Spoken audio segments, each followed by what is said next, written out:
नाज़रीन, अहम ख़बर अवां खे ॾियूं पिया त लियाकत यूनिवर्सिटी अस्पताल हैदराबाद में मुबैना अरबे रुपयनि जी करप्शन वारे मामले जी FIA जांच शुरू करे छॾी आहे। लियाकत यूनिवर्सिटी अस्पताल हैदराबाद जी लालबती में मुबैना तौर अरबे रुपयनि जी करप्शन, माली बेज़ाब्तगी ऐं मनी लॉन्ड्रिंग जे संगीन इल्ज़ाम जे बाक़ायदा जांच शुरू कई वई आहे। FIA जे क्राइम सर्कल पारां जारी कयल नोटिफिकेशन में दवाउनि, तिबी औज़ारनि ऐं ॿिए सामान जी ख़रीदारी में बेज़ाब्तगियुनि जो इंकशाफ थियो आहे।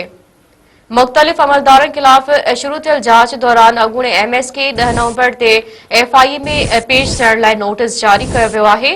हिकु भेरो ॿीहर अवां सां अहम ख़बर शेयर कयूं।